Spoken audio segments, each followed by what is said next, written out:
Fique por dentro dos lançamentos de audiolivros do nosso canal, pelo Telegram no link na descrição do vídeo. Assim você não perde nenhum lançamento.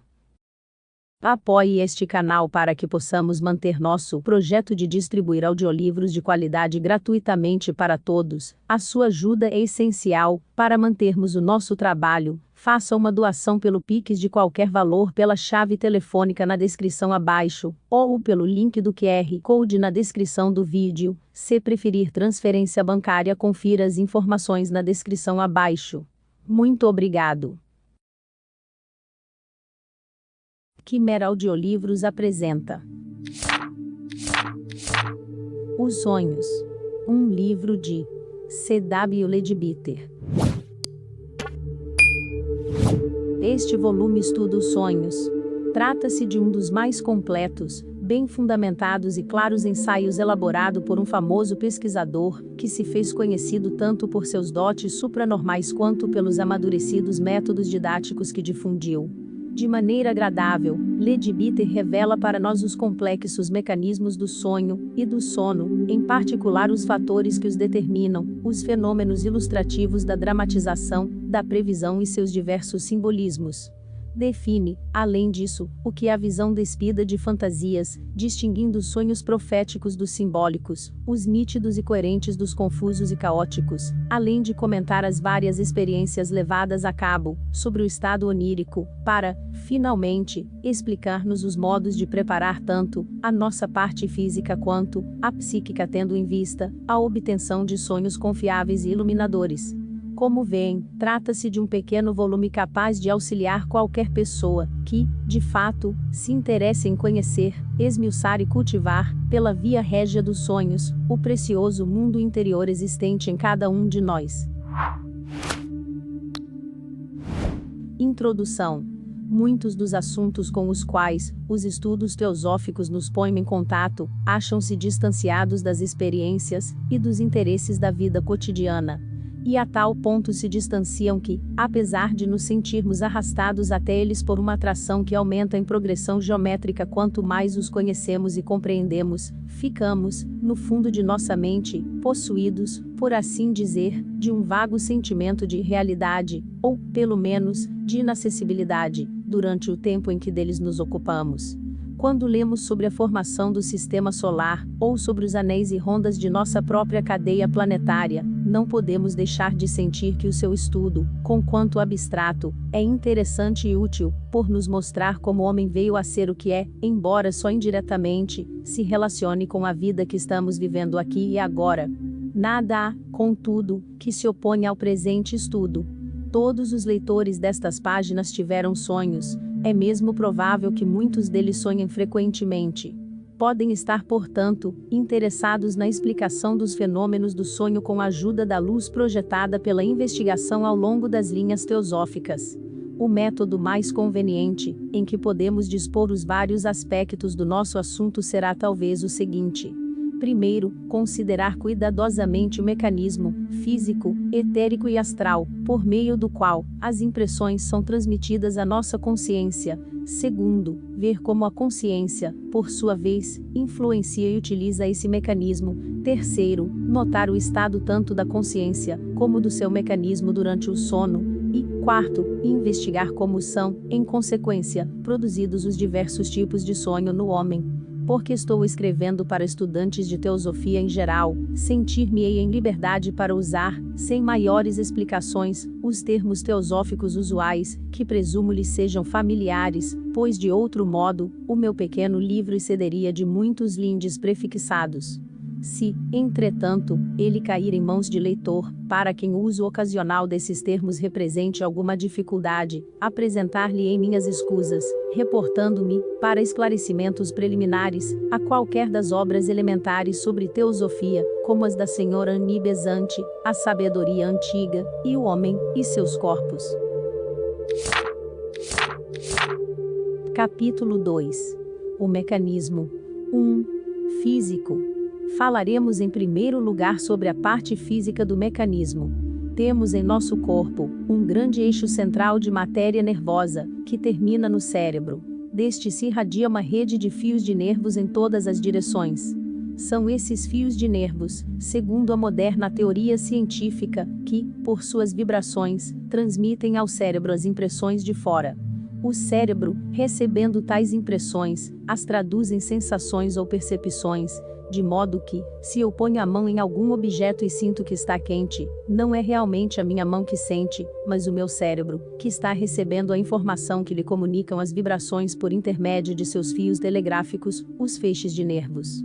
Importa igualmente considerar que todos os fios nervosos do corpo têm a mesma constituição, e que o feixe especial chamado nervo óptico, que transmite ao cérebro as impressões produzidas sobre a retina, e assim nos habilita a ver, difere dos feixes nervosos da mão ou difíceis de vencer. Conforme vamos ver, o papel que ela representa é ainda mais importante durante o sono que no estado de vigília.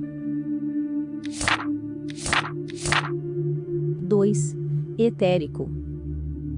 Mas não é apenas por intermédio do cérebro, como acabamos de mencionar, que as impressões podem ser recebidas pelo homem, quase exatamente coextensivo, e interpenetrando sua forma visível, ao duplo etérico, anteriormente chamado Linga Sarira na literatura teosófica, o qual também tem um cérebro, que é, em verdade, não menos físico que o outro, embora composto de matéria em estado mais sutil que o gasoso. Se examinarmos com a faculdade psíquica o corpo de um recém-nascido, vê-lo-emos permeado, não só por matéria astral de todos os graus de densidade, como ainda por diferentes graus de matéria etérica.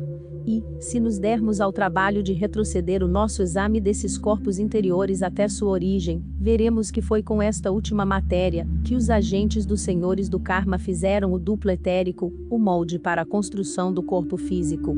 Ao passo que a matéria astral, o ego descendente a incorporou, não, é claro, de modo consciente, mas por ação automática, em sua passagem pelo mundo astral, e é, de fato, o mero desenvolvimento, nesse plano, de tendências cujas sementes ficaram nele adormecidas durante suas experiências no mundo celeste, nível em que era impossível germinarem por falta de matéria em grau adequado à sua expressão. Já se tem dito que o duplo etérico é o veículo da vida no homem, ou da força vital, prana, em sânscrito, e todo aquele que tem faculdades psíquicas desenvolvidas pode ver exatamente como isso ocorre. Verá o princípio vida quase incolor, embora intensamente luminoso e ativo, que é constantemente difundido na atmosfera da Terra pelo Sol. Verá como a parte etérica do baço, no exercício de sua admirável função, absorve essa vida universal, especializando-a em prana, a fim de ser mais prontamente assimilável pelo corpo. Como o prana percorre todo o corpo ao longo dos fios nervosos, sob a forma de minúsculos glóbulos de agradável cor rósea, produzindo o calor da vida, a saúde e a atividade, para penetrar os átomos do duplo etérico.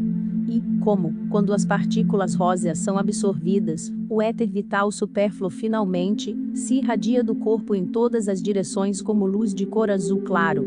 Se ele examinar depois a ação desse éter vital, terá logo razão para acreditar que a transmissão de impressões ao cérebro depende mais do seu fluxo regular ao longo da parte etérica dos fios nervosos, que da mera vibração das partículas de sua porção mais densa e visível, como geralmente se supõe. Ocuparia demasiado espaço descrever todas as experiências que comprovam essa teoria, bastará a indicação de uma, ou duas mais simples, para demonstrar-lhes as linhas direcionais. Quando um dedo fica inteiramente entorpecido pelo frio, é incapaz de sentir. E o mesmo fenômeno de insensibilidade pode facilmente ser produzido por um hipnotizador. Este, por meio de alguns passes sobre o braço do hipnotizado, consegue levá-lo a uma condição em que pode ser espetado por uma agulha sem a mínima sensação de dor. Porque o hipnotizado nada sente em nenhum desses dois casos. Os fios nervosos ainda estão lá. No primeiro caso foram, no entanto, paralisados pelo frio e pela ausência de sangue nos vasos, pode-se afirmar, mas essa não será certamente a causa no segundo caso, em que o braço conserva sua temperatura normal e o sangue circula como habitualmente. Se recorrermos à ajuda do clarividente, será possível obtermos uma explicação mais próxima da realidade. Dirá ele que a razão de parecer morto o dedo congelado, e ser o sangue incapaz de circular pelos vasos, está em que o éter vital deixou de fluir pelos fios nervosos. pois devemos lembrar-nos de que, apesar de, à vista ordinária, ser invisível a matéria no estado etérico, é ela ainda puramente física, e está, por isso, sujeita a sofrer a influência do frio, ou do calor. No segundo caso, dirá que, ao fazer os passes que insensibilizam o braço do hipnotizado, o que o hipnotizador realmente faz, é infundir o seu próprio éter nervoso no braço, ou o seu magnetismo, conforme se tem denominado, afastando assim o do hipnotizado. O braço está ainda ativo e com vida, porque através dele flui o éter vital, mas, porque já não é o próprio éter vital do hipnotizado, e não se acha, portanto, em raporte com o cérebro deste, não transmite nenhuma informação ao mesmo cérebro, deixando, consequentemente, de haver sensação no braço. Parece então evidente que, embora não seja absolutamente o próprio éter vital, que realiza o trabalho de transportar as impressões externas para o cérebro do homem, a presença dele, especializada por esse mesmo homem, é de certo necessária para aquela transmissão ao longo dos fios nervosos. Ora, assim como qualquer mudança na circulação do sangue, influi na receptividade da matéria mais densa do cérebro, modificando a confiança das impressões vindas por seu intermédio, do mesmo modo as mudanças no volume, ou na velocidade dessas correntes de vida, exercem influência na parte etérica do cérebro. Por exemplo, quando a quantidade de éter nervoso especializado pelo baço cai, por alguma razão, abaixo da média, imediatamente se faz sentir fraqueza ou cansaço físico. E, se, em tais circunstâncias, acontece também que aumentada a velocidade de sua circulação, o homem se torna supersensível, altamente irritadiço e mesmo histérico. E, sendo ele, em semelhante estado, muito mais sensível do que normalmente, às impressões físicas, essa é a razão, por que uma pessoa doente pode ter visões, ou ver aparições completamente imperceptíveis, a outrem de boa saúde. Se, por outro lado, o volume e a velocidade do éter vital são reduzidos ao mesmo tempo, o homem experimenta forte cansaço, fica menos sensível às influências externas, e com uma sensação geral de extrema debilidade, para prestar maior atenção ao que lhe sucede. É preciso lembrar que a matéria etérica de que falamos, e a matéria mais densa geralmente reconhecida como pertencente ao cérebro são, ambas, em verdade, partes de um só e mesmo organismo físico, e que, portanto, qualquer alteração em uma delas repercute instantaneamente na outra. Não pode haver, por conseguinte, certeza de que as impressões serão corretamente transmitidas por meio desse mecanismo, a menos que suas partes estejam ambas operando em completa normalidade. O funcionamento irregular de uma pode facilmente entorpecer ou perturbar a receptividade do mecanismo, empanando ou retorcendo as imagens que lhe são apresentadas. Além disso, como vai ser agora explicado, é ele muito mais sujeito a tais aberrações durante o sono que no estado de vigília. 3. Astral. Outro mecanismo a ser ainda considerado é o corpo astral, comumente chamado corpo de desejos. Como seu nome indica, este veículo se compõe de matéria astral exclusivamente, e é, com efeito, a expressão do homem no plano astral, assim como o corpo físico é nos níveis inferiores do plano físico. Ao estudante de teosofia, será poupada boa dose de dificuldade, se aprender a olhar esses diferentes veículos simplesmente, como a manifestação atual do ego nos respectivos planos. Se compreender, por exemplo, que o corpo causal, por vezes chamado ovo áurico, é o veículo real do ego reencarnante, e onde ele habita, enquanto permanece no plano, que é sua verdadeira casa. Os níveis superiores do mundo mental, mas que, ao descer aos níveis inferiores, deve o ego, a fim de neles poder funcionar, revestir-se de matéria correspondente, matéria que, assim atraída, lhe fornece o corpo mental. De forma semelhante, descendo ao plano astral, forma o corpo astral, ou corpo de desejos, com a matéria respectiva, sem embargo de reter ainda, como é óbvio, todos os outros corpos. Com a descida, subsequente ao plano íntimo, forma-se o corpo físico no centro do ovo áurico, que contém assim o homem completo. O veículo astral é ainda mais sensível às impressões externas que os corpos grosseiro e etérico, pois é ele a própria sede de todos os desejos e emoções, o elo de ligação através do qual, unicamente, pode o ego colher as experiências da vida física. É o corpo astral peculiarmente suscetível à influência das correntes de pensamento que passam, e, quando a mente não exerce o necessário domínio sobre ele, está recebendo perpetuamente esses estímulos de fora, aos quais responde com ardência. Também este mecanismo, como os outros, deixa-se influenciar mais facilmente durante o sono do corpo físico. Várias observações o demonstram. Sugestivo exemplo é o caso recentemente relatado ao autor, sobre as dificuldades que um homem enfrentou para regenerar-se da bebida. Após longo período de abstinência, conseguiu sufocar inteiramente o desejo físico do álcool, a ponto de, em seu estado de vigília, sentir absoluta repulsa por ele. Verificou, porém, que a miúde ainda sonhava estar bebendo, e durante o sonho, sentia renascer o antigo e horrível prazer de tal degradação.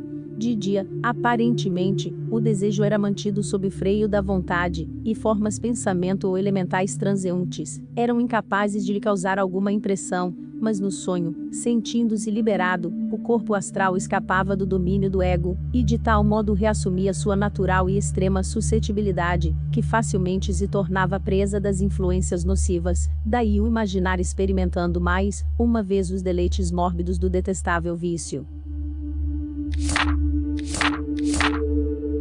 Capítulo 3. O ego. As diferentes peças do mecanismo são todas realmente meros instrumentos do ego, conquanto o domínio deste sobre elas esteja ainda muito incipiente. Importa, por isso, ter sempre presente que o ego é uma entidade em desenvolvimento, não passando, na maioria de nós, de simples germe do que um dia virá a ser. Diz uma estância do livro de Dziar. Aqueles que não receberam senão uma centelha permaneceram desprovidos de entendimento. A centelha brilhava debilmente, e a senhora Blavatsky explica. Aqueles que não receberam senão uma centelha, constituem a massa humana, que tende a adquirir sua intelectualidade durante a presente evolução manvatárica, a doutrina secreta, 2, 177. No caso da maioria, a centelha está ardendo ainda frouxamente, e muitas eras transcorrerão antes que o seu lento crescimento alcance o estágio de uma chama fixa e resplandecente. É verdade que na literatura teosófica, há passagens que parecem dar a entender que o nosso ego superior não precisa de evolução, sendo já perfeito e divino em seu próprio plano. Mas, onde quer que tais expressões tenham sido usadas, seja qual for a terminologia empregada, devem aplicar-se tão somente ao Atma, o verdadeiro Deus dentro de nós, que certamente está muito além da necessidade de qualquer espécie de evolução, de que possamos saber algo. O ego reencarnante sem dúvida evoluciona, podendo o processo de sua evolução ser claramente visto, pelos que desenvolveram a visão clarividente, na medida necessária à percepção, do que existe nos níveis superiores do plano mental. Como já foi observado, é de matéria desse plano, se é que lhe podemos dar o nome de matéria, que se compõe o corpo causal, relativamente permanente, que o ego leva consigo de nascimento em nascimento até o final do estágio evolutivo humano. Mas, embora todo ser individualizado, deva possuir necessariamente corpo causal, pois é sua posse que constitui a individualização, a aparência desse corpo não é a mesma em todos os casos. No homem comum, não desenvolvido, seus contornos são imprecisos, e mal distinguem até mesmo aqueles dotados de visão, que lhes descerre os segredos daquele plano. Porquanto não passa de simples película incolor, apenas o bastante para manter sua coesão, e constituir uma individualidade reencarnante, e não mais, veja-se. O homem visível e invisível, lâmina 5 e 8. Logo, porém, que o homem principia a desenvolver sua espiritualidade, ou mesmo o intelecto superior, sobrevém uma mudança. O indivíduo real começa a ter uma característica própria, à parte das que foram modeladas, em cada uma de suas personalidades pelas circunstâncias ambientais, inclusive a educação. E aquela característica é representada pelo tamanho, cor, luminosidade e precisão do corpo causal, do mesmo modo que a da personalidade se mostra no corpo mental, com a diferença de que o primeiro veículo superior é naturalmente mais belo e mais sutil, veja-se. O Homem Visível e Invisível, Lâmina 21. Sob outro aspecto difere também dos corpos inferiores. Em nenhuma das circunstâncias ordinárias pode o mal manifestar-se através dele. O pior dos homens há de mostrar-se nesse plano superior somente como entidade não desenvolvida. Os seus vícios, ainda que transmitidos vida após vida, não podem macular o invólucro superior, apenas tornarão mais difícil o aprimoramento das virtudes opostas. Por outro lado, a perseverança no caminho reto, logo se reflete no corpo causal. No caso do discípulo, que fez progresso na senda da santidade, é uma visão maravilhosa, que transcende toda concepção terrena, o homem visível e invisível, Lâmina 26. E, no de um adepto, é uma deslumbrante esfera de luz e de vida, cuja glória radiante não há palavras que descrevam. Aquele que já contemplou uma vez espetáculo assim tão sublime e pôde também ver ao seu redor indivíduos em todas as fases de desenvolvimento entre essa e a película incolor da pessoa vulgar, jamais alimentará dúvidas quanto à evolução do ego reencarnante. O poder que tem o ego sobre os seus diversos instrumentos, e portanto, a influência que neles exerce, são naturalmente pouco apreciáveis em seus estágios iniciais. Nem sua mente, nem suas paixões estão sob seu comando total. Em verdade, o homem comum quase não faz esforço para os frear, mas se deixa levar por aqui e por ali, como sugerem seus pensamentos ou desejos de ordem inferior. Daí porque no sono, as diferentes peças do mecanismo se acham livres, para operar quase inteiramente por conta própria, sem dependência do ego, e o estágio do seu progresso espiritual é um dos fatores que temos de ponderar na questão dos sonhos. É importante considerarmos também a parte que o ego desempenha na formação de nossas concepções dos objetos externos. Devemos relembrar que as vibrações dos fios nervosos simplesmente se limitam a comunicar impressões ao cérebro, e que pertence ao ego, atuando por intermédio da mente, a tarefa de as classificar, combinar e recombinar. Quando, por exemplo, eu olho pela janela e vejo uma casa e uma árvore, imediatamente as identifico, embora a informação a mim transmitida pelos olhos seja, por si só, insuficiente para essa identificação. O que sucede é que certos raios luminosos, isto é, correntes de éter vibrando em determinada escala, são refletidos daqueles objetos, e ferem a retina do meu olho, e os fios nervosos sensíveis se incumbem de conduzir as vibrações ao cérebro. Mas que é que eles nos têm a dizer? A informação que realmente transmitem é a de que em determinada direção, existem pequenos blocos de cores várias, limitados por contornos mais ou menos definidos. É a mente que, em virtude de sua experiência passada, é capaz de discernir que um objeto particular de superfície branca representa uma casa, e outro rodeado de verde, uma árvore. E que são ambos, provavelmente, de uma ou outra ordem de grandeza, situando-se a esta ou aquela distância de onde me encontro. Aquele que, cego de nascença, adquire a visão por meio de uma operação fica, durante algum tempo, sem saber o que são os objetos que vê, e não pode ajuizar a que distância se acham. Dá-se o mesmo com um recém-nascido. Vemo-lo muitas vezes querendo agarrar coisas que estão fora do seu alcance, a lua, por exemplo. Mas à medida que vai crescendo, aprende inconscientemente, pela experiência repetida, a julgar instintivamente a distância e o tamanho prováveis da forma vista.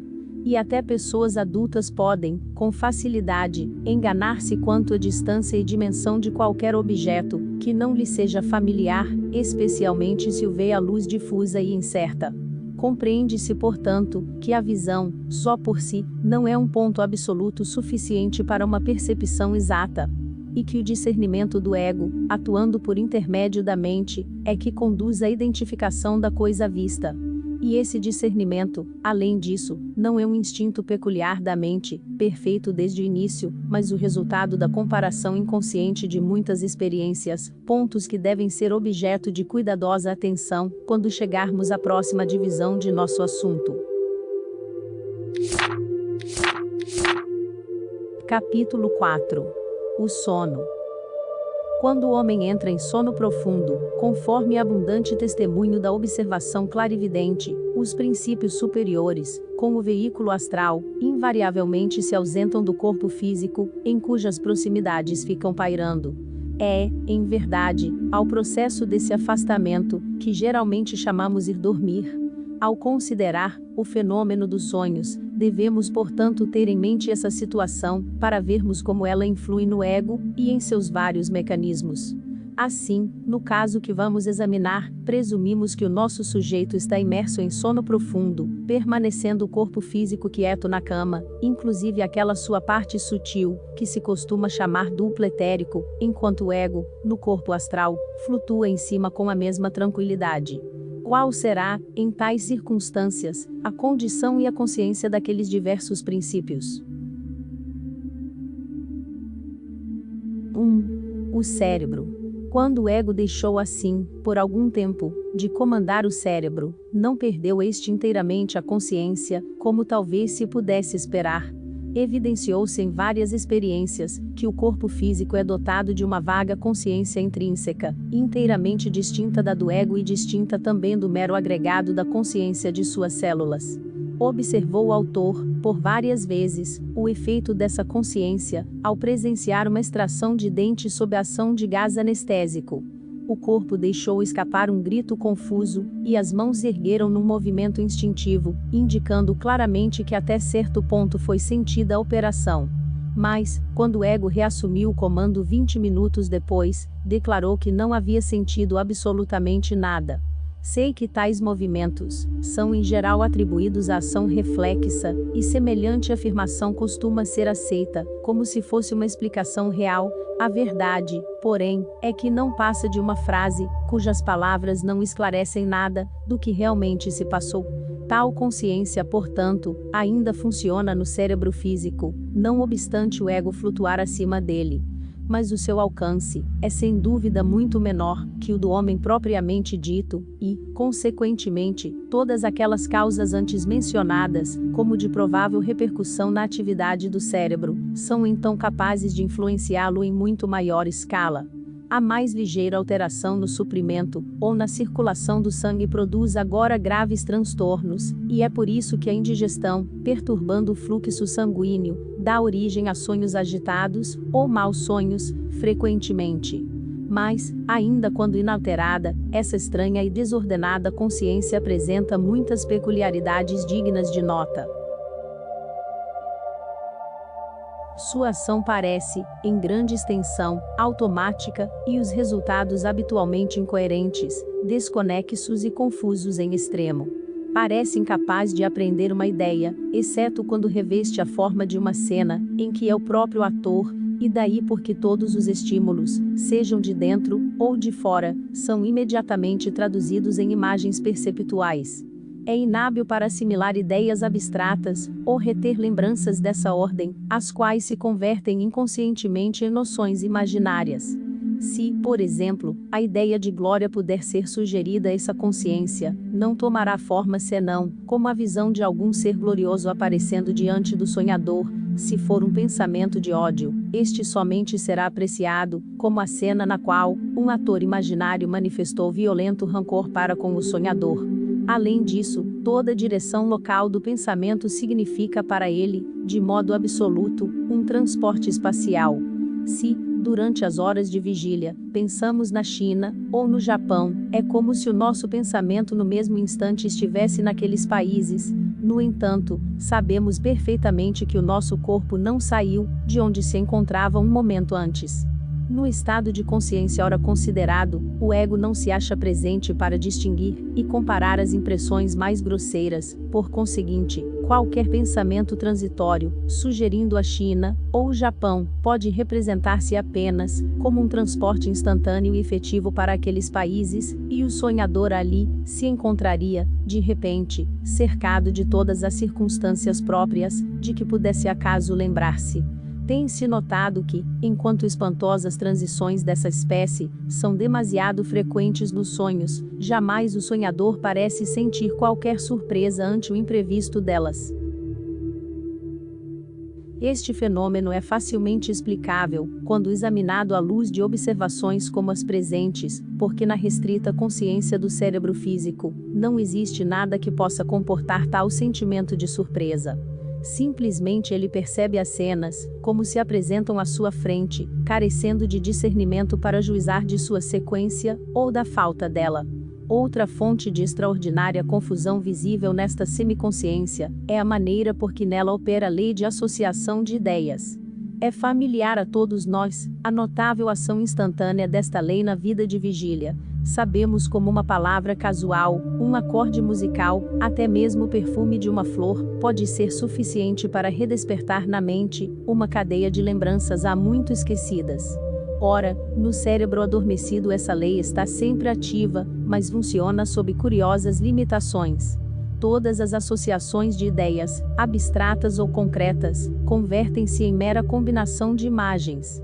E, porque a nossa associação de ideias atua quase sempre por sincronismo, em forma de acontecimentos que se sucedem uns aos outros, embora realmente sem nenhuma interconexão, facilmente se concebe, como é comum a ocorrência de inextricável confusão nessas imagens, tanto mais que é praticamente infinito seu número, e tudo que se pode extrair do imenso reservatório da memória aparece sob a forma de imagens. Como é natural, uma tal sucessão de quadros raramente permite uma reconstituição perfeita na memória, porque não ajuda a ausência de ordem. A diferença do que sucede na vida de vigília, em que não há dificuldade para relembrar uma frase ou um verso associados, ainda quando ouvidos só uma vez. Ao passo que sem recorrer a um sistema mnemônico, seria quase impossível reconstituir com exatidão um simples aglomerado de palavras sem sentido, em circunstâncias semelhantes. Outra peculiaridade dessa curiosa consciência do cérebro é que, singularmente sensível às mais leves influências externas, ela ainda as aumenta e deturpa a um grau quase incrível. Todos os que escreveram a respeito do sonho citam exemplos disso, e com certeza alguns destes serão do conhecimento de quantos hão dedicado atenção a este assunto. Eis, entre as histórias mais comuns que se tem ouvido, a de um homem que teve o sonho angustioso de estar sendo enforcado, porque o seu colarinho era demasiado justo. A de outro que exagerou o ferimento que lhe foi infligido em um duelo, e a de outro, que transformou um pequeno beliscão em mordedura de animal feroz. Mauri conta que certa vez, a barra da cabeceira da cama, em que dormia se soltou, tocando levemente em seu pescoço, mas que este insignificante contato deu origem a um terrível sonho sobre a Revolução Francesa, em que lhe parecia estar morrendo na guilhotina. Relata outro autor que muitas vezes acorda com a lembrança confusa de sonhos cheios de ruídos, vozes altas e sons trovejantes, e que durante muito tempo, não lhe foi possível descobrir a causa, mas afinal conseguiu relacioná-los com o som murmurante produzido no ouvido, talvez pela circulação do sangue, quando virado sobre o travesseiro, qual o murmúrio, um pouco mais alto, que se ouve quando uma concha é encostada ao ouvido. Neste ponto já se terá evidenciado que é no próprio cérebro físico que tem sede um sem número de exageros e confusões nas histórias de muitos dos fenômenos oníricos. 2. O cérebro etérico. Far-se-á óbvio que esta parte do organismo, tão sensível a todas as influências, inclusive durante as nossas horas de vigília, deve ser ainda mais suscetível quando no estado de sono. Examinando o cérebro etérico em tais circunstâncias por um clarividente, observou-se que por ele estão sempre passando correntes de pensamentos, não de pensamentos próprios, pois lhe falta o poder de pensar, mas de pensamentos ocasionais que flutuam em derredor. É uma verdade perfeitamente conhecida dos estudantes de ocultismo, que os pensamentos são coisas, porque todo pensamento fica impresso na essência elemental plástica, e gera uma entidade com vida temporária, cuja duração depende da energia do pensamento impulso. Vivemos, portanto, no meio de um oceano de pensamentos alheios, os quais, estejamos acordados ou dormindo, apresentam-se constantemente à parte etérica do nosso cérebro. Enquanto estamos ativamente pensando, e temos assim o nosso cérebro plenamente ocupado, ele se torna praticamente impermeável à incessante intromissão de pensamentos de fora, mas, a partir do momento em que o deixamos ocioso, a corrente caótica principia sua invasão. Entre os pensamentos, há muitos que não são assimiláveis e passam quase despercebidos. De quando em quando, porém, sobrevém um que provoca vibrações, a que não está habituada, a parte etérica do cérebro, e este logo, incorpora como próprio e aumenta-lhe a intensidade. Tal pensamento, por sua vez, sugere outro, e assim toda uma série de ideias tem início, até que, eventualmente, também se dissipam. Então, a corrente desconexa e confusa recomeça a fluir através do cérebro. A grande maioria das pessoas, se prestarem atenção ao que habitualmente consideram seus pensamentos íntimos, verão que eles consistem, em ampla escala, de uma corrente ocasional como aquela, que em verdade não é de pensamentos próprios, mas se compõe de meros fragmentos dispersos dos de outras pessoas. Porque o homem ordinário, não tem domínio sobre a mente, quase nunca sabe exatamente o que está pensando em determinado momento, ou por que lhe vem tal ou qual pensamento, em vez de orientar a mente para um rumo certo, consente que ela vagueie à vontade, ou sem objetivo. E, assim, qualquer semente adventícia tangida pelos ventos encontra terreno propício para germinar e frutificar. O resultado é que, ainda quando o ego realmente deseja alguma vez pensar ordenadamente sobre um assunto particular, vê-se praticamente impossibilitado de fazer, de um para outro lado convergem subitamente todos os tipos de pensamentos errantes, e, não habituado a comandar a mente, carece de forças para deter a caudal. Não sabe que o verdadeiro pensamento se caracteriza pela concentração, e, não havendo aquela debilidade da mente e da vontade faz com que, para o homem comum, sejam tão difíceis os primeiros passos na senda do progresso oculto.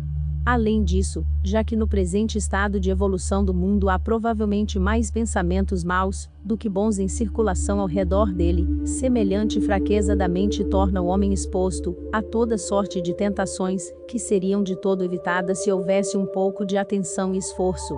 No sono, então, a parte etérica do cérebro se acha ainda, mais que normalmente, à mercê daquelas correntes de pensamento, uma vez que nessa ocasião, o ego está em associação menos íntima com ele. Fato curioso mostrado em experiências recentes é que, se por qualquer circunstância são essas correntes afastadas da parte etérica do cérebro, este não permanece absolutamente passivo, mas começa a evocar para si mesmo cenas do seu armazém de memórias passadas. Mais adiante, daremos exemplos nesse sentido, descrevendo algumas das experiências.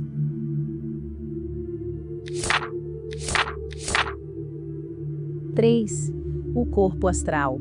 Como acima dissemos, é neste veículo que o ego funciona durante o sono e é geralmente visto, por aqueles cuja visão interna esteja aberta, pairando no ar acima do corpo físico na cama. Sua aparência, no entanto, varia bastante, segundo o grau de adiantamento alcançado pelo ego. No caso de um ser humano atrasado, e ainda por desenvolver-se, não é mais que uma nuvem vaporosa e imperfeita de forma ovoide, de contornos muito irregulares e mal definidos, e a figura central, a contraparte astral mais densa do corpo físico, rodeada pela nuvem, é também vaga, apesar de quase sempre reconhecível. O corpo astral só é receptivo às vibrações mais grosseiras e impetuosas do desejo, e é incapaz de afastar-se além de alguns metros do seu corpo físico, mas, à medida que se adianta em evolução, a nuvem ovoide vai ganhando contornos mais definidos, enquanto a figura no interior assume o aspecto de uma imagem quase perfeita do corpo físico. Ao mesmo tempo aumenta sua receptividade e passa ele a responder instantaneamente a todas as vibrações do seu plano, desde a mais sutil à mais abjeta, se bem que no corpo astral de um ser humano altamente evolucionado, já não existe praticamente matéria grosseira para responder às vibrações do último tipo. Faz-se maior também o seu poder de locomoção. É capaz de viajar sem dificuldade a consideráveis distâncias do invólucro físico, e regressar trazendo impressões mais ou menos exatas dos lugares visitados, e das pessoas com quem se tenha encontrado. Em todos os casos, é o corpo astral extremamente impressionável por qualquer pensamento ou sugestão que implique desejo, embora em algumas pessoas, os desejos de mais fácil repercussão, sejam de caráter mais elevado que em outras. 4. O ego no sono. A condição do corpo astral durante o sono é sobremodo variável à medida que prossegue a evolução, mas a do ego, que nele habita, varia ainda mais. Estando aquele sob a forma de uma nuvem que flutua, permanece o ego quase adormecido, como o corpo físico, e é cego às visões e surdo às vozes do seu próprio mundo superior. Se alguma ideia pertinente a esse mundo por acaso o alcançasse, já que lhe escapa o comando do respectivo mecanismo, não teria meios de imprimi-la no cérebro físico, para que a recordasse ao despertar. Se um homem nesse estado primitivo captasse algo de tudo aquilo que lhe sucede durante o sono, seria quase invariavelmente o resultado de meras impressões físicas, internas ou externas, recebidas pelo cérebro, esquecida qualquer possível experiência do ego real. Em todas as fases, podem ser observados os que dormem, desde a do total esquecimento das coisas até a de plena e perfeita consciência no plano astral, conquanto seja natural, e relativamente rara esta última. Até mesmo consciente o bastante das importantes experiências, porque tenha muitas vezes passado nesse plano superior, pode o homem eventualmente, o que não raro acontece, sentir-se impotente, até certo ponto, para exercer domínio sobre o cérebro no sentido de refrear suas formas pensamento irracionais, substituindo-as pelas que desejasse lembrar. E, assim, uma vez desperto o corpo físico, somente resta a mais confusa lembrança, ou mesmo nenhuma, do que efetivamente lhe sucedeu. E é pena que assim seja, porque se lhe podem deparar muitas coisas da maior importância e interesse para ele. Não só lhe é possível visitar cenários distantes de incalculável beleza, como ainda manter e trocar ideias com amigos, vivos ou mortos, que estejam igualmente despertos no plano astral. É provável que tenha a felicidade de encontrar pessoas, cujos conhecimentos sejam superiores aos seus, e que lhe proporcionem conselhos e instruções. Pode, por outro lado, gozar do privilégio de ajudar e consolar os que sabem menos do que ele. E também entrar em contato com entidades não humanas de várias espécies. Espíritos da natureza, elementais artificiais, ou mesmo devas, ainda que raramente. Estará, em suma, sujeito a vários tipos de influências, benéficas ou maléficas, encorajadoras ou apavorantes. O ego e sua transcendental medida do tempo. Mas, quer ele guarde, ou não a lembrança de alguma coisa quando fisicamente acordado, o ego dotado de plena, ou mesmo parcial, consciência do ambiente astral, está principiando a entrar na posse do seu patrimônio de poderes, que transcendem de muito aqueles de que aqui dispõe, pois sua consciência, quando assim libertada do corpo físico, desfruta amplas possibilidades. A sua medida de tempo e espaço é totalmente diferente da que é normal em nossa vida de vigília. De nosso ponto de vista, é como se para ele não existisse, nem o tempo nem o espaço. Não cabe aqui discutir, nem desejo fazê-lo, o tema, por mais que se afigure interessante, de poder afirmar, se o tempo realmente existe, ou não, ou se não passa de uma limitação de nossa consciência inferior, e se tudo a que denominamos tempo, passado, presente e futuro, não é senão um eterno agora. Quero apenas mostrar que, estando o ego livre da trava física, seja no sono, no transe ou na morte, parece adotar uma medida transcendental do tempo, que nada tem de comum com a nossa medida fisiológica. Para comprová-lo, centenas de histórias podem ser lembradas. Bastará mencionar duas, uma bem antiga, relatada, creio eu, por Addison de Spectator, e a outra a respeito de um acontecimento que se passou em época bem recente e que nunca foi noticiado pela imprensa. Exemplos ilustrativos. Há no Corão, parece, a maravilhosa narração de uma visita que na manhã de certo dia, fez ao céu o profeta Maomé. Ali viu muitas e diferentes regiões, sobre as quais ouviu amplas e completas histórias. Também entreteve demorados colóquios com os anjos. Entretanto, quando retornou ao corpo físico, notou que a cama, de onde se levantara, estava ainda morna, e verificou que haviam decorrido apenas alguns segundos. Acredito, com efeito, que não tinha acabado de correr a água de um jarro que ele entornara acidentalmente ao partir para a expedição. A história de Addison reza, que um sultão do Egito, declarando ser impossível acreditar naquilo que ouviu, passou, em tom desabrido, a apostrofar de mentirosa a narrativa do seu instrutor religioso. O instrutor, notável e erudito doutor em leis, dotado de poderes miraculosos, quis no mesmo instante provar ao incrédulo monarca que a história não era absolutamente impossível. Trouxe consigo uma grande bacia com água, e pediu ao sultão que nela mergulhasse a cabeça e a retirasse o mais depressa possível. O rei concordou em imergir a cabeça na bacia, e, para sua grande surpresa, viu-se imediatamente em um lugar que jamais conhecera, uma praia longínqua, próxima ao sopé de uma grande montanha. Depois que veio a si, do assombro, a ideia mais natural, que lhe passou pela mente como soberano oriental, foi a de haver sido enfeitiçado. Começou então a invectivar contra a inominável traição do sábio. Mas o tempo se passava, sentiu fome, e não lhe restava outra alternativa senão sair à caça de alimento nessa estranha região. Após errar por algum tempo, deu com alguns homens que se ocupavam em derrubar árvores numa floresta, e a ele se dirigiu prontificando-se a ajudá-los.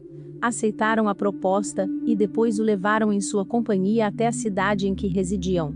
Ali ficou ele morando e trabalhando durante anos, economizou dinheiro e mais tarde, contraiu casamento com uma mulher rica. Passou muitos anos felizes de vida matrimonial, constituindo uma família de 14 filhos.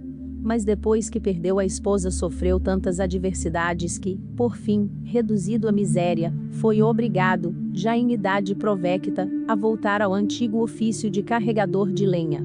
Um dia, quando passeava à beira-mar, tirou a roupa e mergulhou na água para um banho.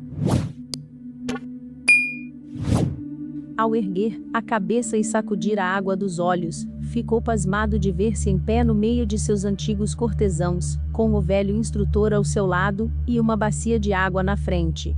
Não é de estranhar que só depois de algum tempo lhe fosse possível acreditar que todos aqueles anos de incidentes e aventuras não passaram do sonho de um momento, provocado pela sugestão hipnótica do instrutor, e que ele realmente não fizera senão mergulhar a cabeça por um instante na bacia com água e erguê-la ato contínuo. Uma boa história, que serve para ilustrar o que dissemos atrás, certo, porém, que não temos prova de que seja verdadeira. É, no entanto, bem diferente do que aconteceu outro dia, a conhecido homem de ciência. Teve ele que se submeter à extração de 2 dentes, para o que lhe foi aplicada a anestesia indicada. Interessado em problemas desse tipo, resolvera observar muito cuidadosamente suas sensações em todo o curso da operação, mas, assim que inalou o gás, dele se apoderou tal entorpecimento, que logo esqueceu aquela intenção, parecendo cair em profundo sono. Acordou na manhã seguinte, conforme supôs, e saiu, como de hábito, para retomar seus trabalhos e experiências científicas, proferir conferências em várias corporações eruditas, etc., tudo com um exaltado sentimento de alegria e de redobrada capacidade. Cada conferência representou um notável triunfo, cada experiência conduziu a novos e magníficos descobrimentos. Sucederam-se nesse ritmo os dias e as semanas, durante considerável período, embora o tempo exato não se pudesse precisar. Até que, finalmente, quando estava fazendo uma exposição perante os membros da Real Sociedade, se viu ele importunado pelo insólito comportamento de um dos presentes, que o perturbou dizendo: "Agora tudo está terminado", e, detendo-se para saber o que significava tal observação, ouviu outra voz assim: "Ambos estão fora". Foi então que se deu conta de que se encontrava sentado na cadeira do dentista. Todo aquele intenso período de atividade ele vivera em 40 segundos exatamente. Pode-se dizer que nenhum desses casos foi propriamente um sonho comum, mas ocorrências semelhantes se dão frequentemente nos sonhos comuns, havendo, por conseguinte, inumeráveis testemunhos que o comprovam. Stephens, um dos autores alemães que se ocuparam deste assunto, relata que, ainda menino, dormindo com o irmão, sonhou que estava sendo perseguido por terrível animal feroz em uma rua distante. Correu tomado de grande pânico, e sem poder gritar, até que alcançou uma escadaria na qual subiu, mas, exausto pela corrida e pelo terror, foi apanhado pelo animal, que o mordeu gravemente na coxa. Acordou assustado e viu então que o seu irmão o tinha beliscado na coxa. Richers, outro escritor alemão, conta a história de um homem, a quem o estampido de um tiro acordou, sendo este o desfecho de um longo sonho, no qual ele se fizera soldado, desertara, e, vencido por imenso cansaço, fora capturado e submetido a processo, condenado e finalmente fuzilado. Todo esse grande drama se desenrolou até o instante, em que o despertou o som do tiro.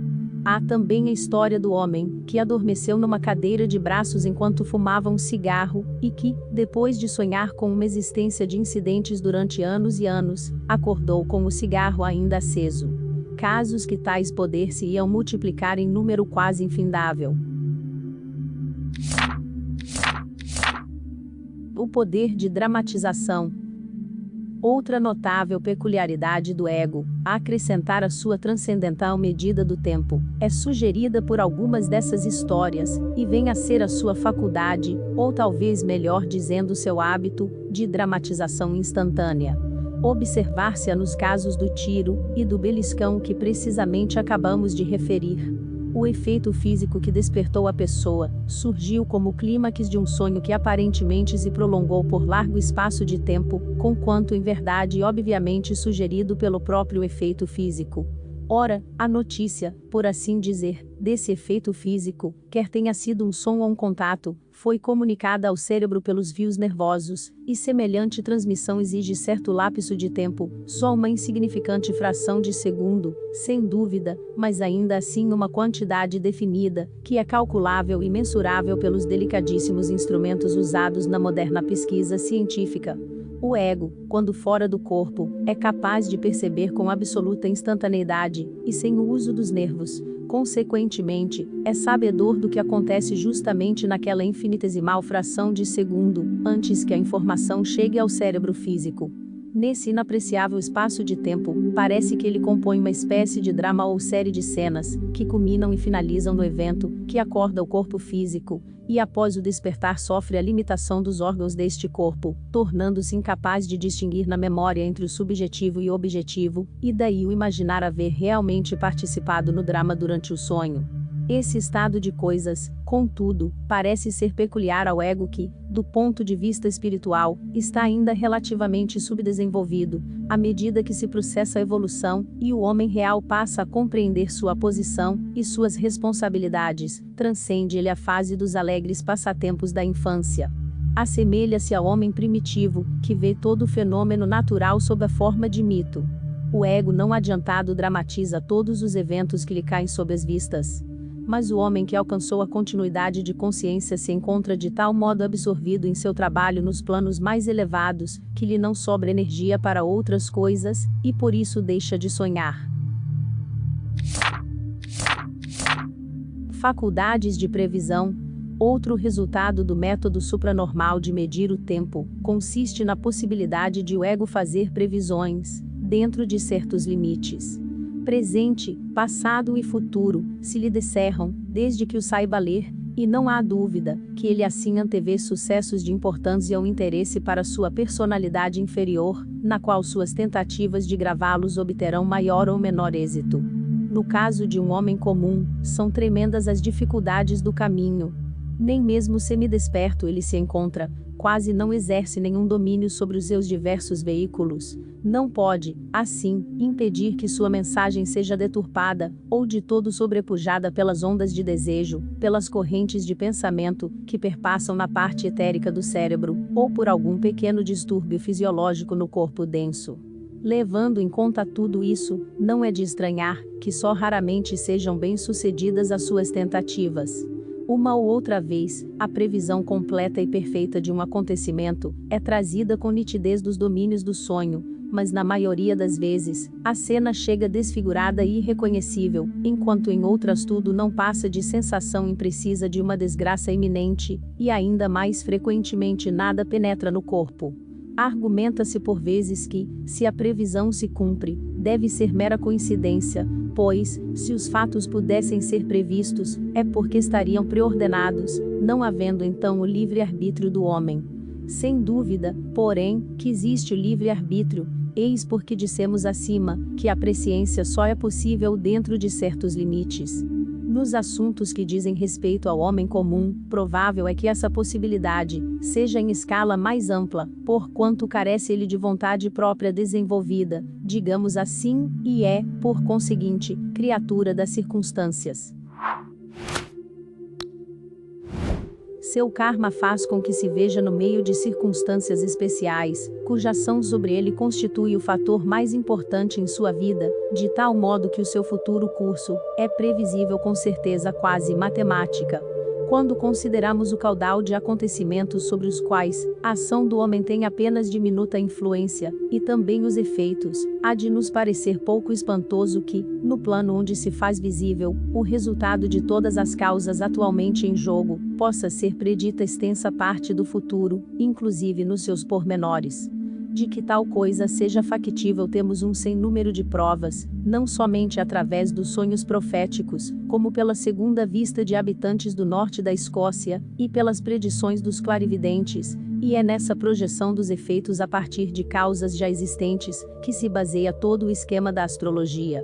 Mas quando passamos a tratar com um homem desenvolvido, um homem dotado de conhecimento e vontade, então nos falha a profecia, porque já não é ele a criatura das circunstâncias, senão o senhor de quase todas elas.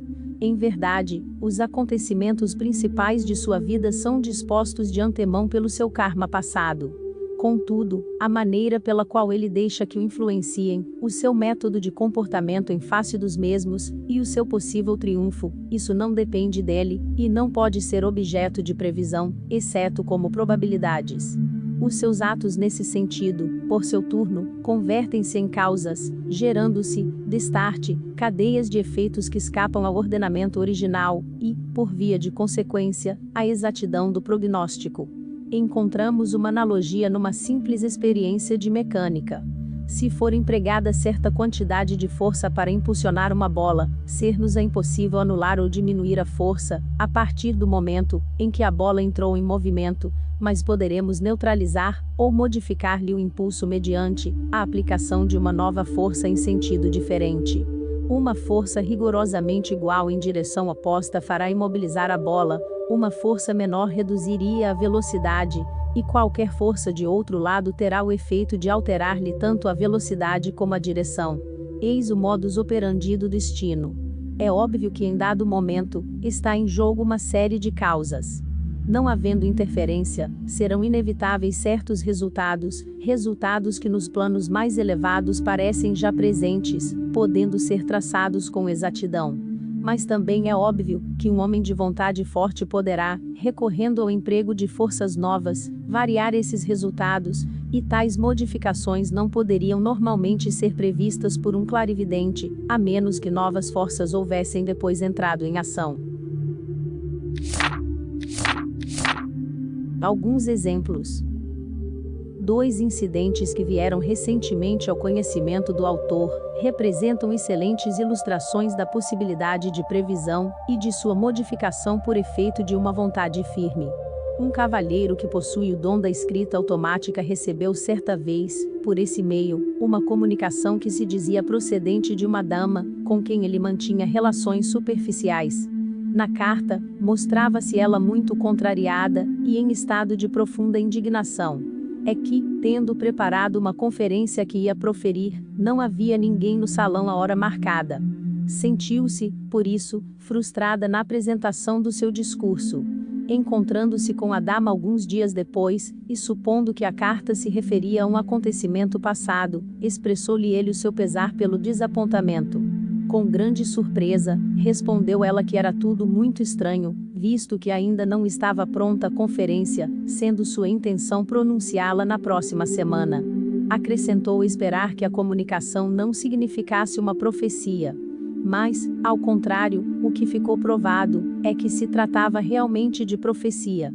Ninguém esteve presente no salão, a conferência não se realizou, e a interessada manifestou-se contrariadíssima e aflita, tal como tinha vaticinado a escrita automática.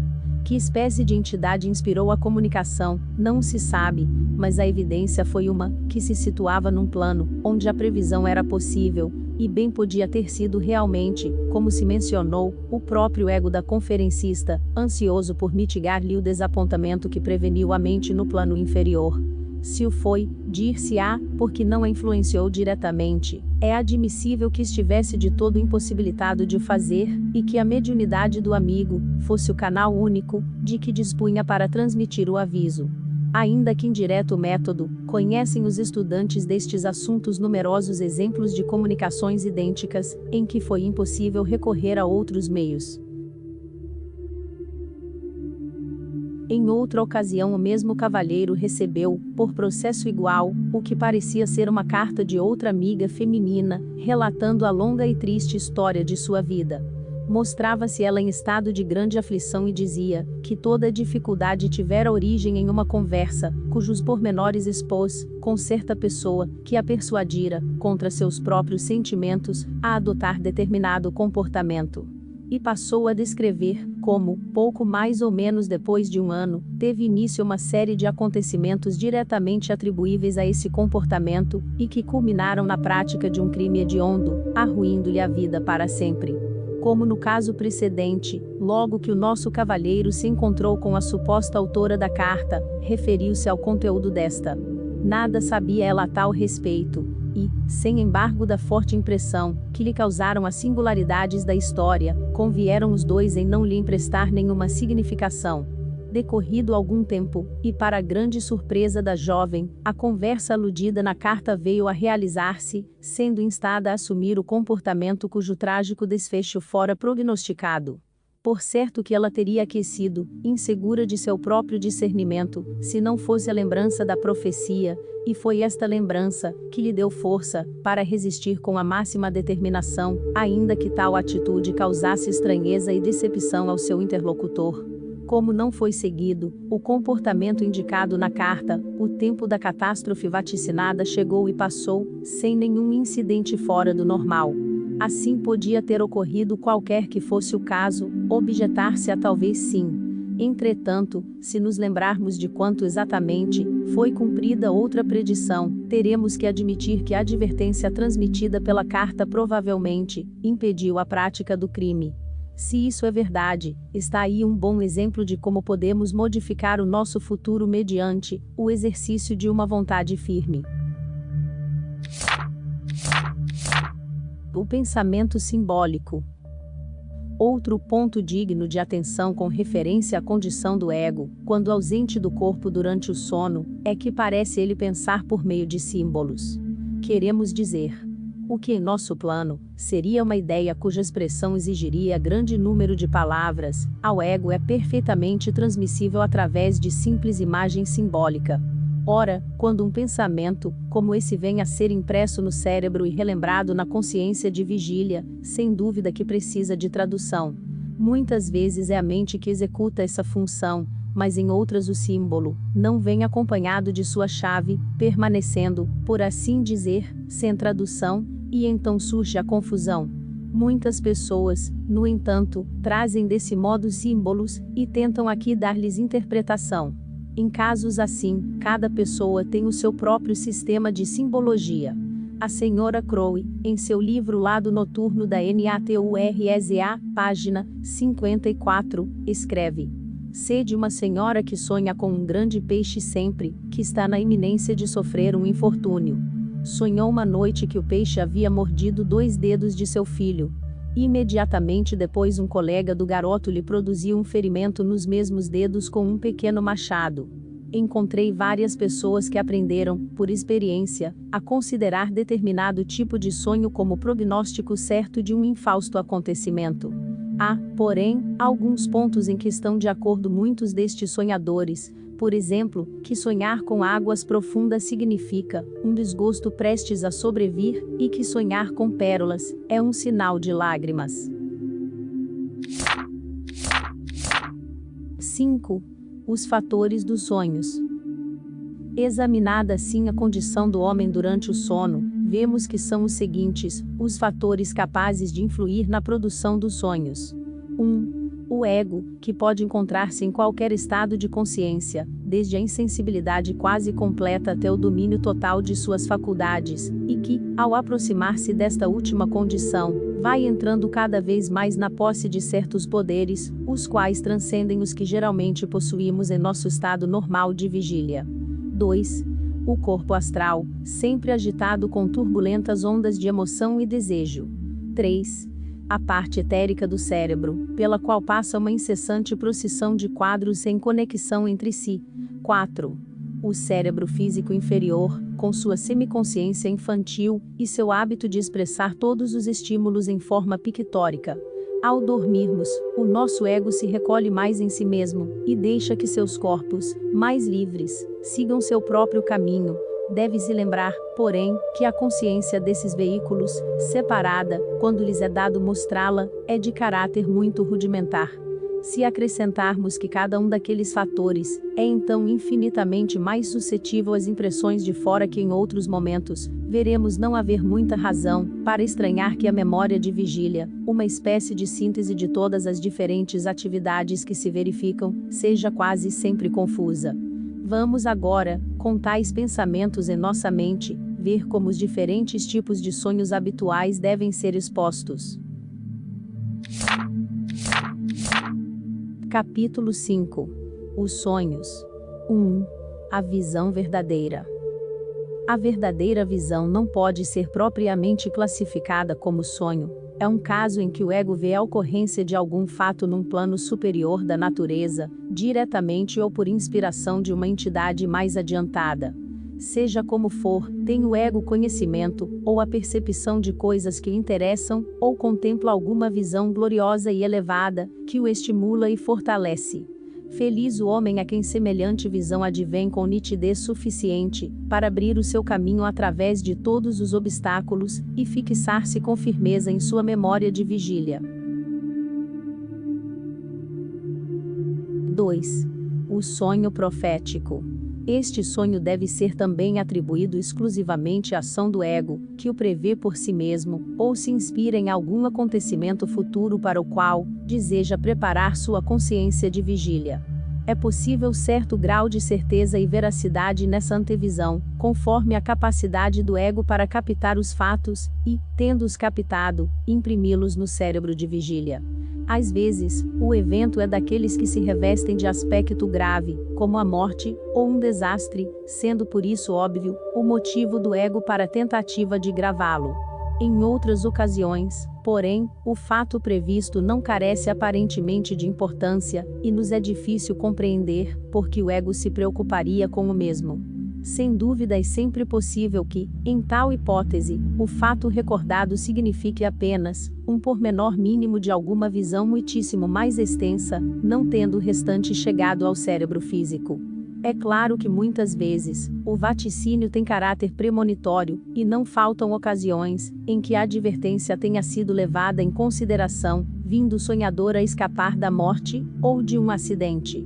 Em muitos casos o aviso é negligenciado, ou sua verdadeira significação passa despercebida, cumprindo-se a profecia. Em outros, há a tentativa de uma providência por causa da sugestão, mas, não tendo aquele que sonha o necessário domínio sobre as circunstâncias, estas afinal conduzem, a seu pesar, à situação prognosticada. São tão comuns histórias, a respeito de sonhos proféticos, que o leitor facilmente as encontrará em quase todos os livros que versam esta matéria. Citarei um exemplo recente de W.T. Stead em Real Ghost Stories, página 77. O herói foi um ferreiro que, trabalhando em uma fábrica, deixou-se apanhar por uma roda hidráulica. Sabia ele que a roda necessitava de reparo, e uma noite sonhou que, ao se encerrarem as atividades do dia seguinte, o gerente o deteve para fazer o conserto, que o seu pé escorregou, e se prendeu na engrenagem, sendo gravemente ferido e mais tarde amputado. Pela manhã, contou o sonho à sua mulher, e assentou consigo que estaria ausente, quando fosse procurado para consertar a roda. Durante o dia, anunciou o gerente que a roda entraria em reparo logo após a saída dos operários, à tarde, mas o ferreiro resolveu afastar-se antes da hora. foi para um bosque situado na vizinhança, e ali tencionava esconder-se. Ao chegar a um local onde havia certa quantidade de madeira pertencente à fábrica, surpreendeu um sujeito que furtava algumas peças da pilha. Partiu ao seu encalço com o intuito de apanhá-lo, mas ficou de tal maneira excitado, que chegou a esquecer-se inteiramente da resolução anterior, e, sem que se desse conta disso, regressou à fábrica justamente na hora em que os trabalhadores se retiravam. Não podia esquivar-se à recomendação recebida. E, sendo o ferreiro mais categorizado da fábrica, cabia-lhe o trabalho na roda, mas decidiu que o faria com especial cuidado. Apesar de todas as precauções, seu pé escorregou, e foi apanhado pela engrenagem, tal como no sonho, com tanta infelicidade que ficou esmagado, obrigando-o a ser conduzido para a enfermaria de Bradford, onde a perna foi amputada acima do joelho. Desse modo, cumpriu-se integralmente o sonho profético. 3. O sonho simbólico. Também este é trabalho do ego, e em verdade quase, pode ser definido como uma variante, de menos efeito, da categoria precedente, porquanto, afinal de contas, corresponde a uma tentativa do ego, imperfeitamente traduzida, no sentido de transportar uma informação até o futuro. Noel Paton dá um bom exemplo desta espécie de sonho em uma carta escrita à Sra. Crowe, e por ela transcrita no livro, O Lado Noturno da Natureza, página 54. Vejamos. Este sonho de minha mãe se passou assim. Achava-se ela em uma galeria comprida e escura. De um lado, o meu pai, de outro a minha irmã mais velha, e a seguir eu próprio, e o resto da família, por ordem de idade. Todos permanecíamos imóveis, e em silêncio.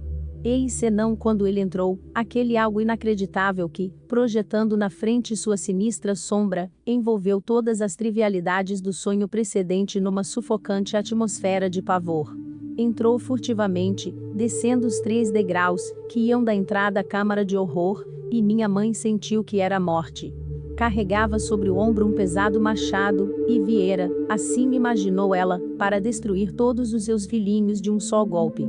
Ao entrar, o vulto, minha irmã Alexis escapuliu-se da fila, interpondo-se entre ele e minha mãe.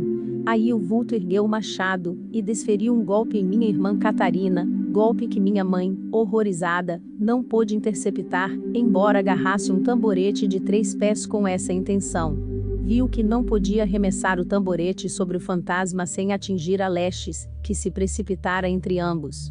O machado atingiu o alvo, e Catarina caiu.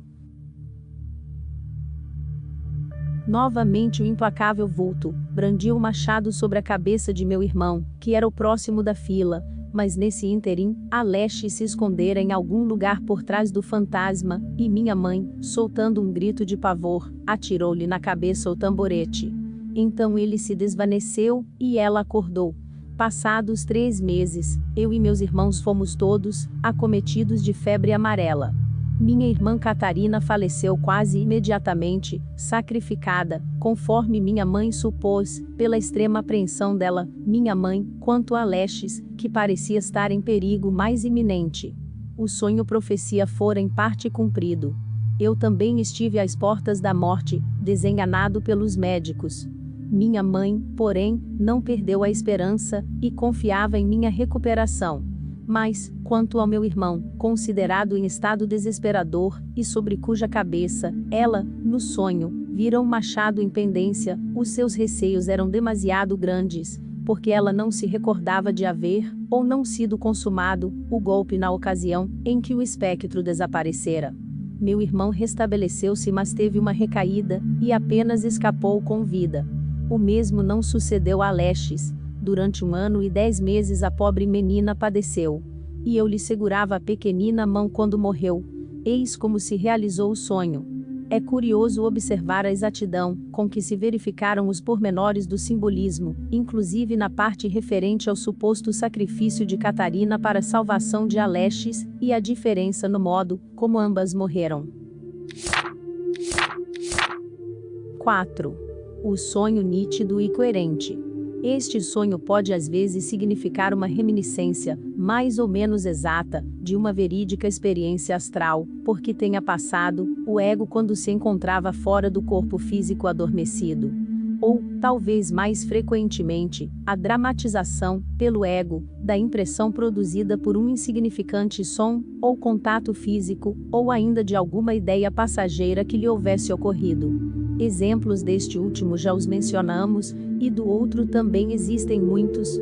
Entre eles podemos incluir o caso relatado no livro Dreams and Ghosts, página 35, de Andreu Leng, e que se passou com o conhecido médico francês Dr. Brière de Boismont. Este o descreve por ciência própria. Miss C, uma dama de excelente bom senso, vivia, antes de casar-se, em companhia de seu tio D, famoso médico, membro do instituto. Na época, sua mãe adoecera seriamente no campo.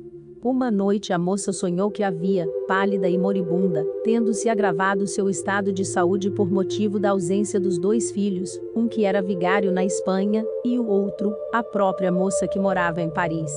Ouviu então ser pronunciado o seu nome cristão Carlota I, e viu no sonho as pessoas que rodeavam sua mãe trazendo-lhe sua pequena sobrinha e afilhada Carlota, que se encontrava no quarto contíguo. A doente deu a entender por meio de um gesto que não estava chamando esta Carlota, mas a sua filha de Paris. No dia seguinte, a melancolia de Miss C despertou a atenção do tio. Ela contou-lhe o sonho, e ele lhe revelou que sua mãe estava morta. Alguns meses depois, na ausência do tio, foi ela arrumar-lhe os papéis, os quais não gostava que ninguém tocasse, e no meio deles deparou com uma carta, em que se relatava a morte de sua mãe, com todas as particularidades vistas no sonho. D as ocultara para evitar que viessem a causar-lhe demasiado sofrimento. Às vezes, o sonho clarividente se refere a assunto muito menos importante que a morte, como no seguinte caso contado pelo Dr. F. Geley em Glimpses in the Twilight, página 108. Uma senhora sonhou que via o seu filho em uma estranha embarcação, parado ao pé de uma escada que dava para o andar superior. Pareceu-lhe pálido e cansado em extremo, e dizia ela em tom aflito: "Mãe, não tenho onde dormir." Passado algum tempo, chegou uma carta do filho, que juntava um croquis da curiosa embarcação indicando o lugar da escada para o andar superior. Explicava também que um dia sobreveio uma tempestade, a ocorrência se deu no dia do sonho, que quase fez sossobrar a embarcação, e cobriu literalmente de água a sua cama. Terminava a descrição com as seguintes palavras: "Fiquei sem ter onde dormir." É claro que em ambos os casos acima os sonhadores, movidos por pensamentos de amor, ou de ansiedade, haviam efetivamente viajado no corpo astral durante o sono, até onde se encontravam os entes cuja sorte lhes interessava, e simplesmente testemunharam as ocorrências, de que os mesmos participaram. 5. O sonho confuso. Este sonho, que é o mais comum de todos, pode ter várias causas, como já tivemos ocasião de dizer. Pode ser apenas a impressão, mais ou menos fiel, de uma série de quadros sem conexão entre si, e de transformações impossíveis produzidas pela ação automática e sem lógica do cérebro físico inferior. Pode ser a reprodução de correntes de pensamentos ocasionais, que hajam cruzado a parte etérica do cérebro. Se nele tomam parte imagens sensoriais de qualquer espécie, deve-se isso a sempre agitada maré de desejos terrenos, provavelmente estimulados por influências ímpias do mundo astral. Pode ser devido a uma tentativa imperfeita de dramatização por parte de um ego não desenvolvido, ou a uma combinação inextricável de vários, ou de todos esses fatores. O modo por que se processa semelhante combinação talvez se torne mais claro com a descrição sucinta de algumas das experiências sobre o estado de sonho levadas a cabo recentemente com a cooperação de investigadores clarividentes, membros da Loja de Londres da Sociedade Teosófica. Capítulo 6. Experiência sobre o estado de sonho.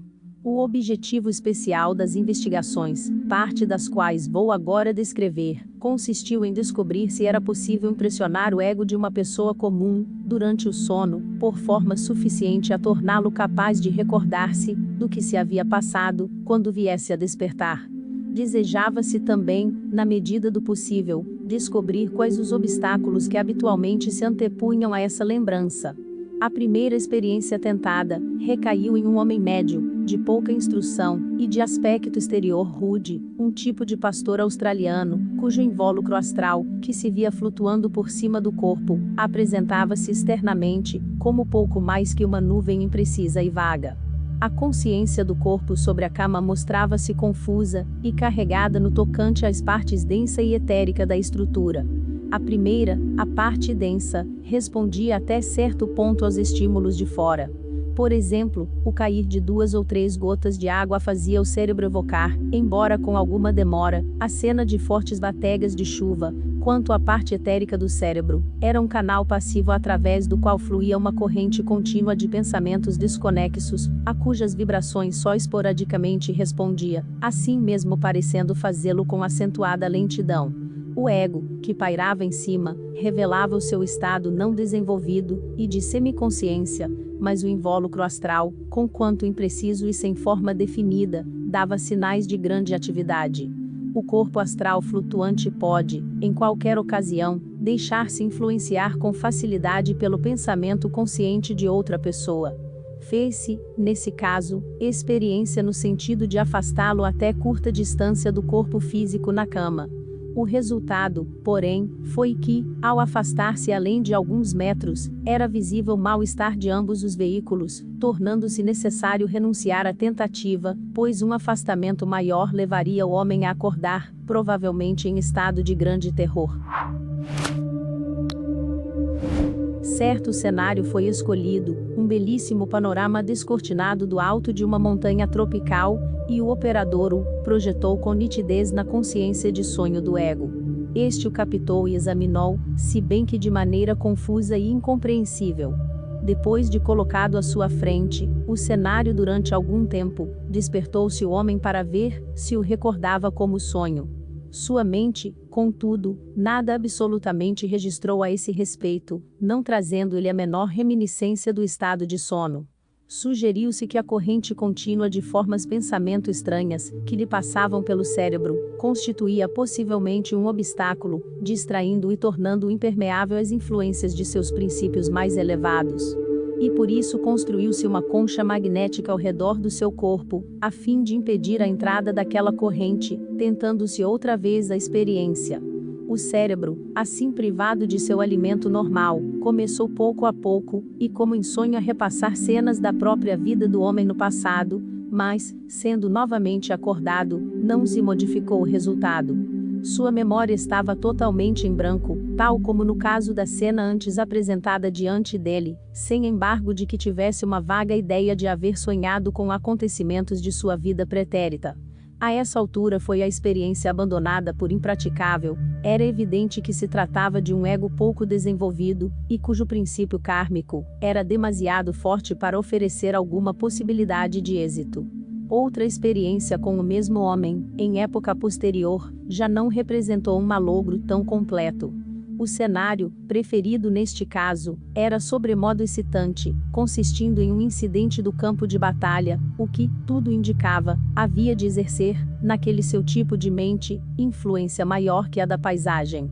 Aqui o ego não desenvolvido do homem, mostrou um interesse que cedeu do outro cenário, mas, quando o homem acordou, a memória estava ausente, e tudo quanto restou não passava de uma vaga impressão, de que ele estivera combatendo, onde e porque já o tinha esquecido inteiramente. A experiência seguinte foi com uma pessoa de tipo bem superior, homem de bom procedimento moral, inteligente e culto, com muitas ideias filantrópicas e elevadas aspirações.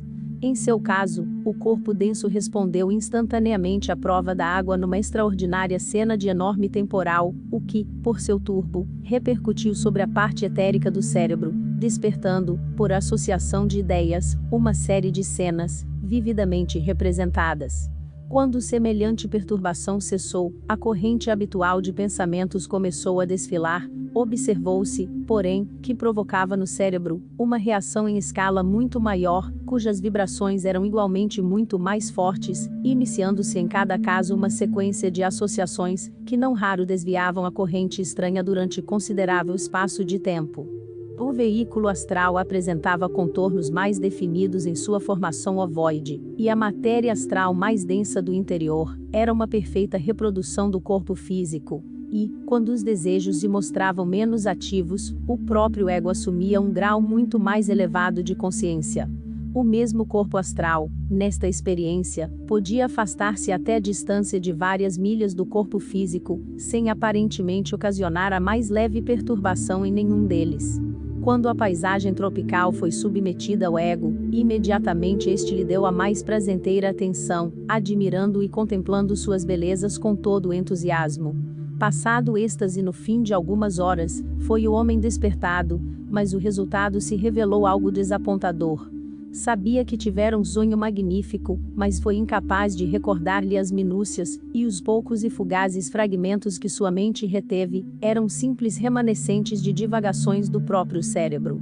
Repetiu-se mais tarde, a experiência com o mesmo homem, e também com o primeiro, dispondo-se uma concha magnética em torno do corpo, e neste caso, como no outro, o cérebro principiou logo a elaborar cenas próprias. O ego recebeu a paisagem ainda com maior entusiasmo que no começo, reconhecendo o incontinente como o cenário que vira antes, e apreciando-o em todos os seus aspectos e minúcias, com estática e total admiração pelos múltiplos encantos que oferecia. Mas, enquanto ele ficava assim absorto na contemplação, aqui o cérebro etérico se entrelinha em rememorar passagens de sua vida escolar, sobressaindo-se a que teve como palco um dia de inverno, quando o solo se cobriu de neve, e ele e numerosos colegas atiravam bolas de neve, uns sobre os outros no pátio da escola. Depois que o homem acordou como de costume, o efeito foi extremamente curioso. Tinha ele a mais viva lembrança de que estivera no alto de uma montanha, contemplando uma vista maravilhosa, e conservava bem nítidos em sua mente os aspectos principais do panorama, mas, em vez de exuberante verdura tropical, que conferia a riqueza à verdadeira perspectiva, vira ele as terras circundantes envoltas num manto de neve. E lhe pareceu que, enquanto estava sorvendo com profundo deleite as belezas do panorama, que se descortinava à sua frente, subitamente se viu, por uma dessas bruscas transições tão frequentes nos sonhos, jogando bolas de neve juntamente com antigos e esquecidos companheiros de infância, no velho pátio da escola, em que deixara de pensar havia tanto tempo. Capítulo 7. Conclusão.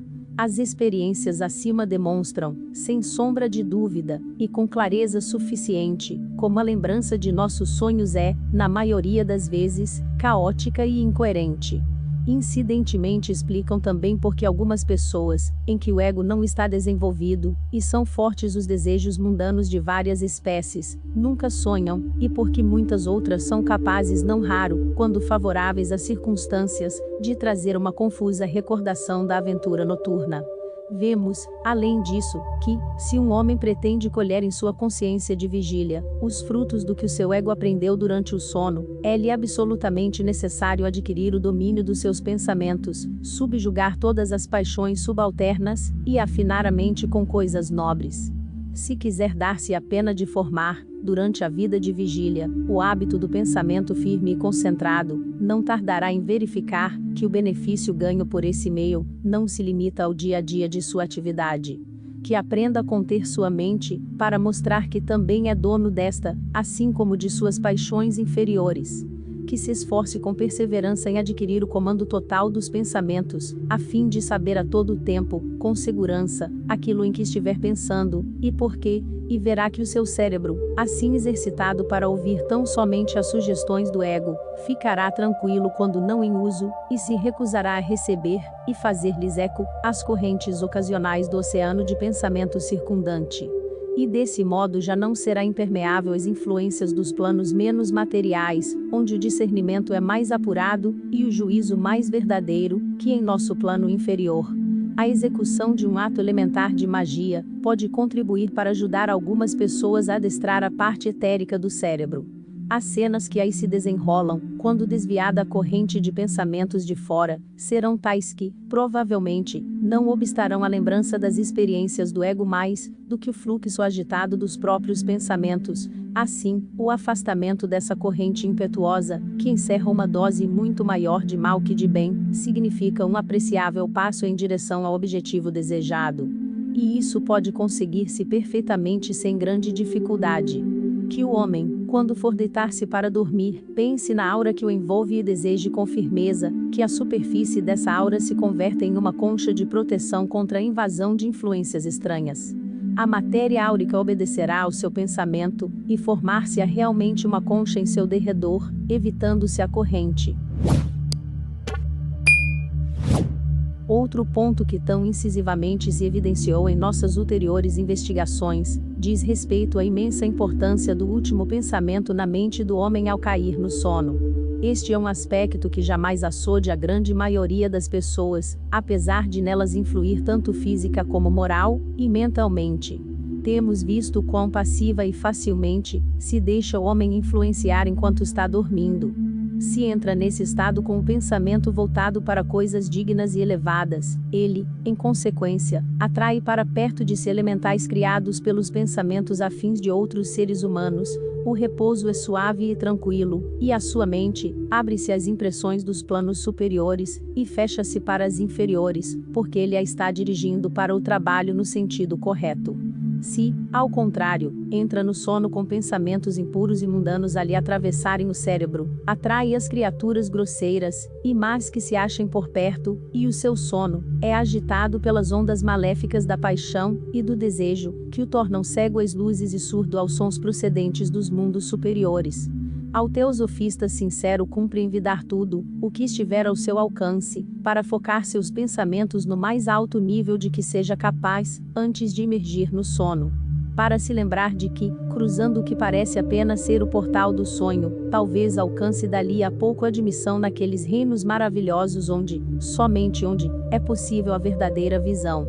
Se o homem perseverar em dirigir a alma para o alto, os seus sentidos internos afinal começarão a desenvolver-se, a luz dentro do santuário brilhará com mais e mais intensidade, até atingir a consciência plena e contínua.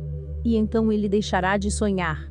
Dormir, para ele, já não significará mergulhar no esquecimento, mas somente caminhar para frente, com alegria e decisão, no rumo daquela existência mais integral e sublime, onde a alma estará sempre aprendendo, ainda que todo o seu tempo seja dedicado ao serviço. Porque o serviço é o do grande mestre de sabedoria, e a gloriosa tarefa, que lhe foi confiada, é a de ajudar sempre, até o extremo limite de suas forças, na obra que jamais termina, a obra dos mestres, cuja finalidade é auxiliar e guiar a evolução da humanidade.